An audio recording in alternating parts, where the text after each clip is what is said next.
drugs affect the masses. There's no excuse. You've been loosed. This is From Destruction to Dignity with Janice Pons. Each week, Janice shares her wisdom to enlighten, educate, and advance the culture in America today. Janice Pons is a mother, author, and free thinker, and your host for our podcast this evening. Now let's join your host, Janice Pons.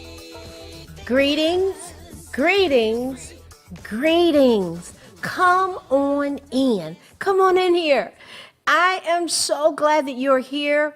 My name is Janice Pons. I am your host on this show, this podcast, From Destruction to Dignity, clinical perspectives, spiritual truths. Listen, you know me by now, and thank you for just being so faithful for your support and everything. It's amazing. I am so truly grateful for the audience that is so supportive. You pray for me, you encourage me. Thank you, thank you, thank you. So we're going to dive in because I'm going to provoke thought, bring awareness, and we want to point people towards intervention because our precious citizens in the constitutional republic of the United States and around the world, there are certain issues, there are certain things and dynamics that can end up going on. And it's like, why did I do that? Why did I do that? You know what? We're going to talk about something tonight that I've seen people do, and it can literally kill a child like that. And we're going to talk about smacking children, smacking them upside the head and brain damage. Smacking children and brain damage. Do you know, and fair use, I start researching my thoughts get provoked. My thoughts get provoked, and I come and provoke yours. I become more aware, I share it with you, and I digest and thrive on interventions because I've seen what happens when we encourage each other to think that way.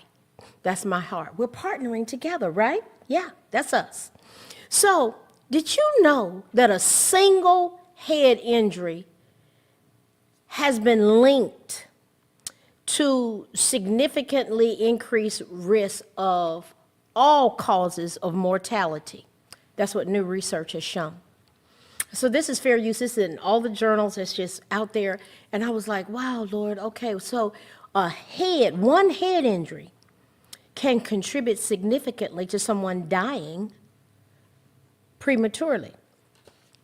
So what happened, how they kind of examined this, they did an analysis. They looked at data, they looked at people, they looked at trends. And so there was an analysis of more than 13,000 adult participants in the arteriosclerosis risk in communities study. This is where they got the population. They're questioning these people. They're looking at these people. And it showed a response pattern in which one head injury was linked to 66%, a 66% increase of increased mortality. In other words, there was a 66% increase of those 13,000 people, of them dying if they had one head injury. 2 or more head injuries was associated with twice the risk in comparison with no head injury at all. What does that say about head injuries? We want to avoid them. I cringe when I see people riding on motorcycles and no helmet. Where I work, that's one of my credentialings, brain injury specialist, and got a new patient coming in, riding a motorcycle, and we always go, did he have on a helmet? No. These findings that we're talking about here,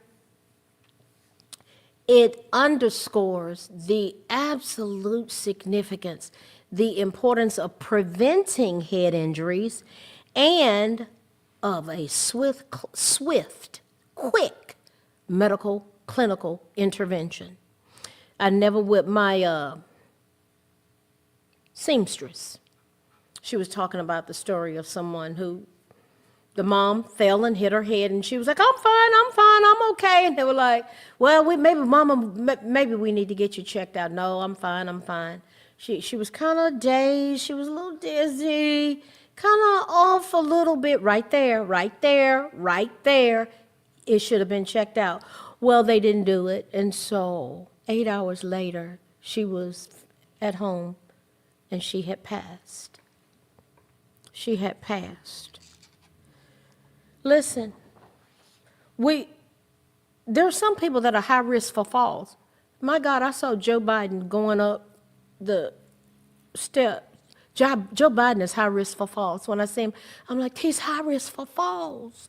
He shouldn't be trotting up those stairs on Air Force One. He should. I work with people that are high risk for falls. You don't go trotting up the stairs, baby.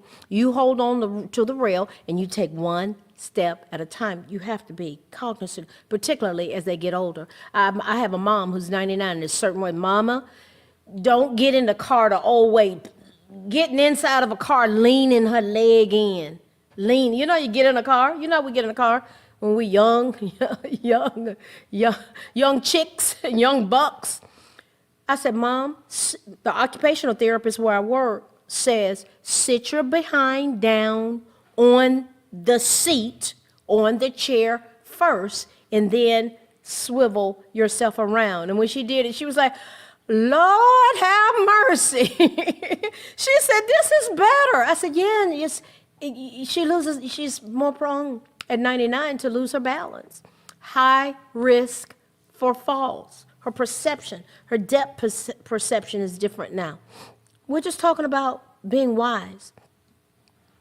So there's a consistent pattern of these mortality rates being affected after someone has a head injury. So the analysis included 13,037 participants in this group of people that they were looking at. And the study involved adults ages 45 to 65-year-olds. And they were just looking at certain age groups by race, by age, and so forth and so on. We won't get into race and age, really. But the biggest thing I want to point out is that they range between the ages of 45 and 65 years old. So there was a 27-year follow-up of these people. And 18.4% of the study sample had at least one head injury, 18%.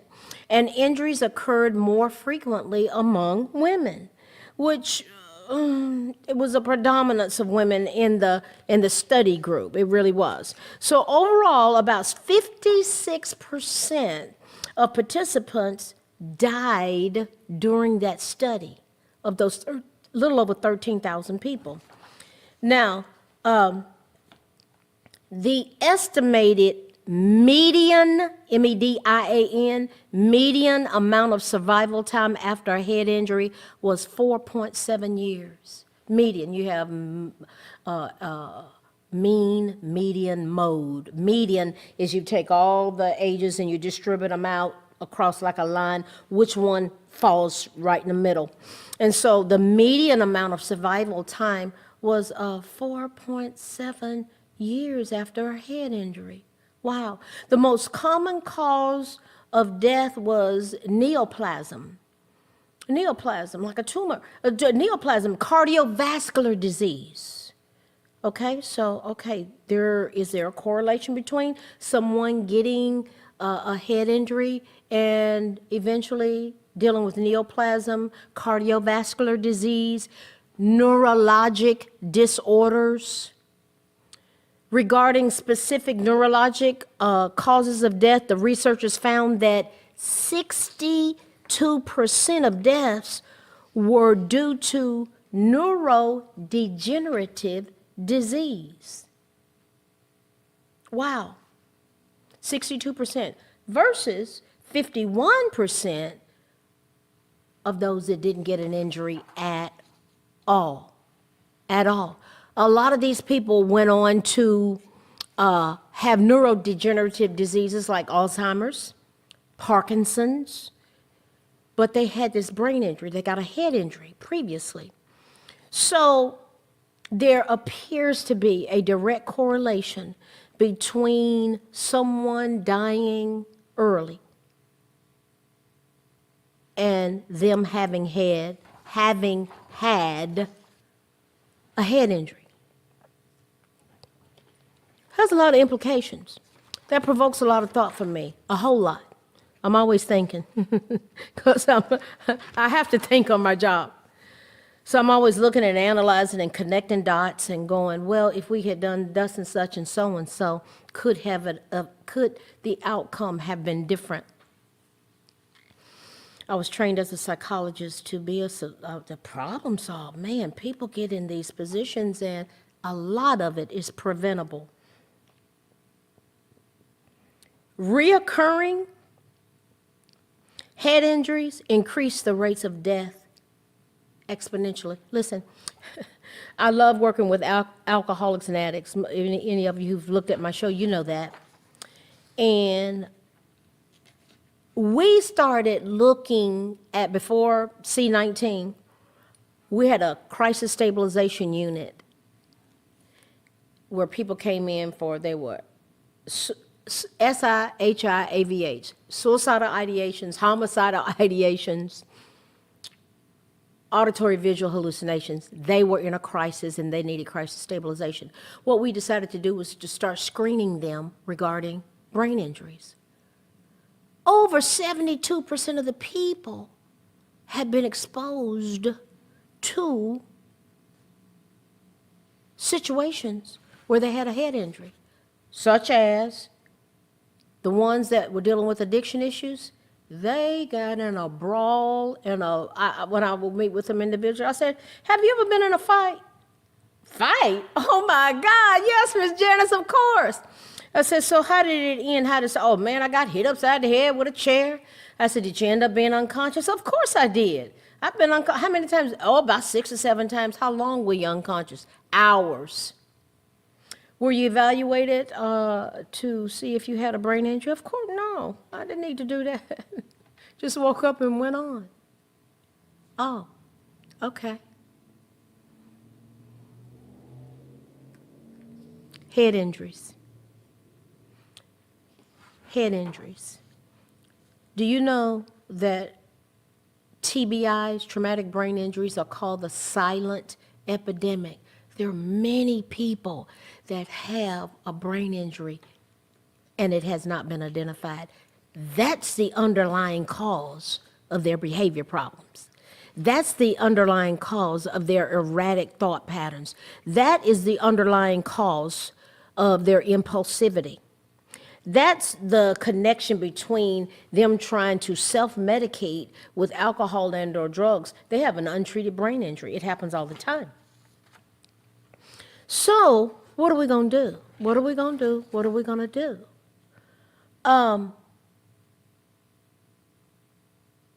Children. You know, my heart is children. So we have adults that end up dying early. 4.7 years, that's the median number of years, after having a brain injury. And then there's the need to possibly consider, what can we do differently to address avoiding a brain injury with adults? You ride a motorcycle without a helmet? Do you get in physical fights with your significant other and shake them around, hit them upside the head? Do you fight because that's your way of expressing your feelings? A head injury is very easy to get. With adults, it's so easy for us to impulsively respond to, we're angry and so we fight. But sometimes these little children, they are the victims of what adults do when they do not handle their emotions and their frustrations appropriately. And these children end up getting slapped upside the head and they end up with a damaged brain. I'm going to say it right now. Do you know that a punch or a slap upside a child's head can kill them? So we have our little visual there of that precious little boy. Look at his face. Look at his face. He said, no smacking. Don't smack. Don't smack children upside their heads. There's few things that I say don't do. I might say, you might want to consider you can easily inflict brain damage on little precious ones like this that you end up smacking upside the head. So the question is, slapping a baby in the head or a toddler, can it cause brain damage? Why do people do it? Smacking, cussing kids, smacking them upside the head. A lot of times these adults are angry. They're tired. They're upset because the baby won't stop crying or the child can't do something that they expect. But hitting them upside the head can cause a subdural hematoma. Put the picture up, please, about the shaken baby syndrome. And it's got that other visual there with the hematoma. A hematoma is a pool of blood between the brain and its outermost covering. So can you imagine a little one, all of a sudden they're confused, all of a sudden they're dizzy. They got smacked upside the head. Sometimes children are dealing with subarachnoid hemorrhage. That's bleeding between the brain and the tissue covering the brain. When a baby is, okay, let's look at this first. Let's just settle a TBI. And then we're going to get into what happens with the shaken baby syndrome. You can have a mild TBI, a concussion.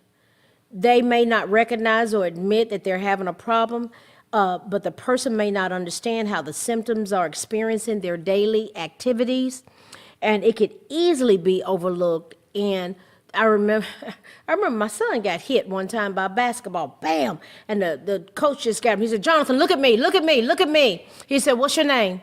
Where are we right now? He just took him through an orientation. Are they oriented to person, place, time? Where are you? You have to check that out. And they get dazed. And all of a sudden, what they are often dealing with is a mild TBI or a concussion. A concussion is a mild traumatic brain injury. People recover, but you need to recognize what's going on and look at the danger signs. So, in rare cases, a dangerous blood clot can crowd the brain against the skull, and that can develop. And the people checking on a person that has been hit in the head or suspected of having a traumatic brain injury, they should call 911. I learned the hard way, one incident as a professional, to get shared liability. At a minimal, it's calling 911. A police can get involved, they're trained, they can take a report, they can be supportive, they can be helpful. Sometimes the best thing you can do is get someone to an emergency room. So are you dealing with someone that got hit in the head, then all of a sudden they've got a headache that's getting worse or that won't go away? Or are they experiencing weakness or numbness, increased problems with coordination? Are they having convulsions? Are they having seizures? I've seen people have these different things going on, and people of faith just start talking about pouncing on them, praying. I'm like, call IMSA now. Call them now. I'm not minimizing prayer, but come on. You have to get shared liability, people. You got to get shared liability. I'm not minimizing the power of prayer, but I've seen that. I've seen people get psychotic. You can become psychotic dealing with psychosis as a result of getting hit in the head. They don't need a demon cast out of them. They may be dealing with an injured brain, slurred speech, or unusual behavior. Paying attention, being observant, have one pupil that's larger than the other, paying attention to detail. If they get hit in the head, somebody needs to be watching them. Where I work, we do neuro checks. There's certain signs that you have to check. You want to err on the side of caution. They can't recognize people, places. They get confused. They're restless. They're agitated. They're not oriented times 4. And of course, if they lose consciousness and they look drowsy and they can't stay awake, these are danger signs that intervention needs to happen right now. What can happen is that they may have a brain injury. They could have a brain bleed. So slapping children upside the head causes brain injury. Listen, never, ever shake a baby. Every time I hear that term, I think about someone that I know that she is in the position that she's in with a brain injury because she is the victim of shaken baby syndrome. Never shake a baby. Never hit a child of any age in the face or upside their head. No, it is not right. You can easily inflict brain damage on that child. All of us, especially a child, their brain is very delicate. You know that they said, don't touch the top of their head. They got a soft spot. They do. The skull bone isn't there like it's got to develop. Their little brains are delicate. Shaking, slapping, hitting a child upside the head can cause serious harm. Even it is just diabolical what I've seen that can happen. They got smacked upside the head, or shaken, or I remember this case. A couple. I'm talking about children, but this just shows you how quick something can happen. Arguing, cussing, fighting each other, and started tussling. Grabbed her the wrong way, tussling. She falls, hits the temple of her head, the temple on the corner of a coffee table, and she died instantly. That man was devastated. And it was a simple breakdown of communication. Later this month, we're going to tackle violence and these types of things that can happen and how effective communication can prevent violence and those senseless types of deaths. Of course, there's contact sports, boxing, kickboxing, football, wrestling, soccer, where people can easily just get the wrong blow upside the head and they can end up with a lasting injury. The bikes, the skateboarding, what do you call that? That other one, where the skateboarding and then slide. What do you call them? I'm blocking on the name of it, but they're on the skateboard and they go up a hill and then they come back down and they flip it. This, I know people, that's how they got their brain injury. But what happens, you can see when you slap, see what happens with children when they get slapped upside the head.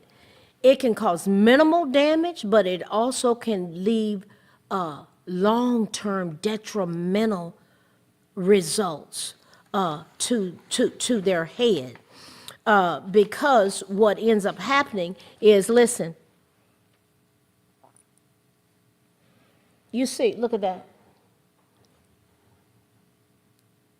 If you hit them just the right way, what's supporting the brain, it will twist. It will actually twist, and that damage is set in.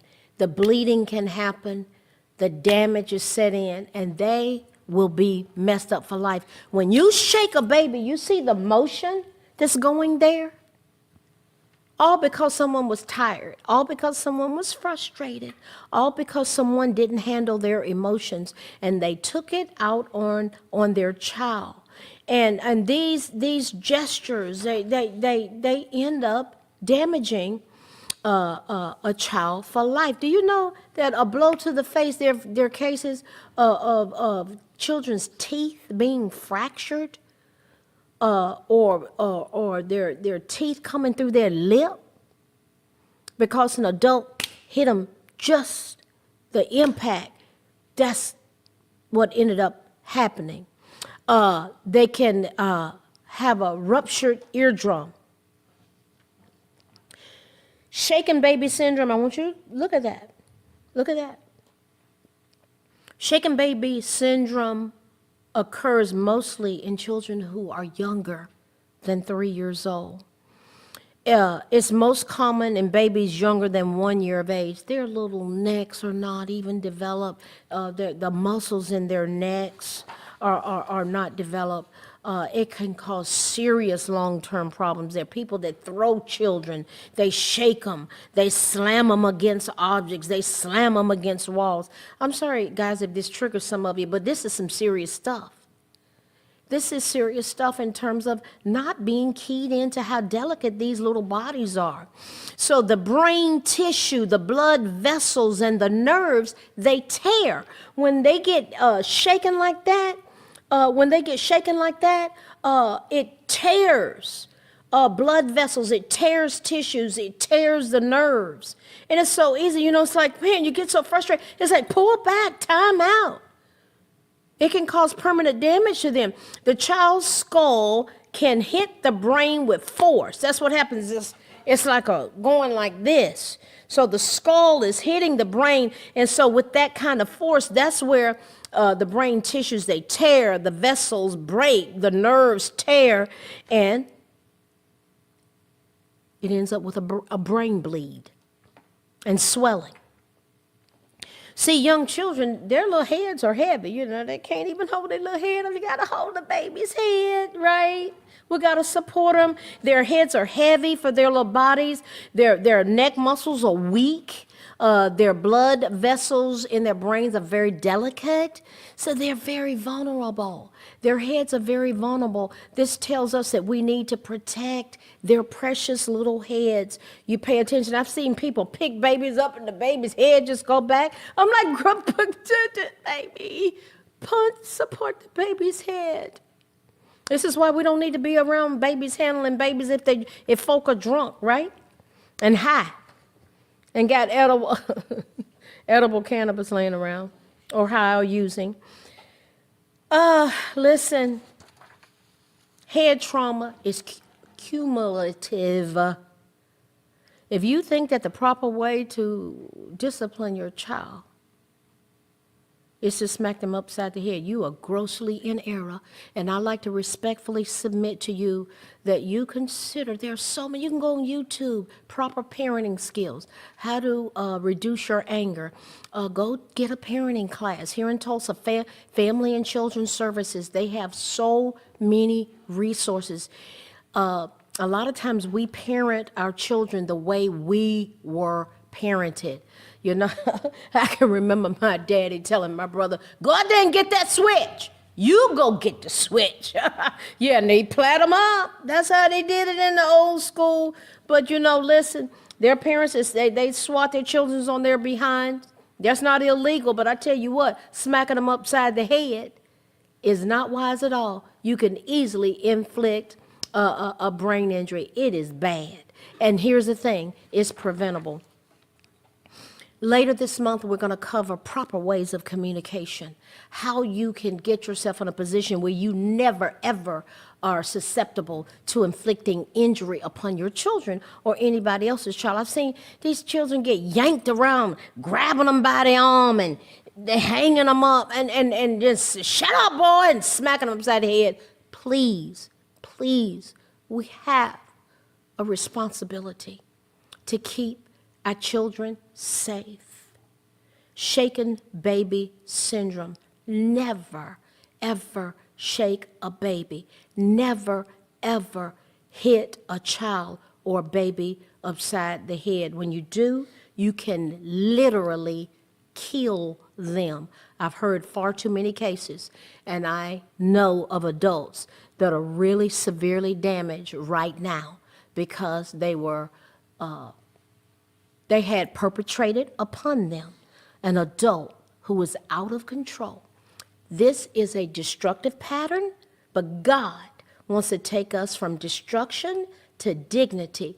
And one flow of dignity is that we know how to properly protect our children and discipline them in ways that keep them safe. Good night. Thanks for listening to this week's episode of From Destruction to Dignity with Janice Pons. Janice's mission is to provoke thought, bring awareness, and point people towards intervention when needed. As a reminder, this show is not therapy, but for educational purposes only. For more information, check out JanicePons.com or follow her on social media. Education, affirmation, dedication, information, revelation.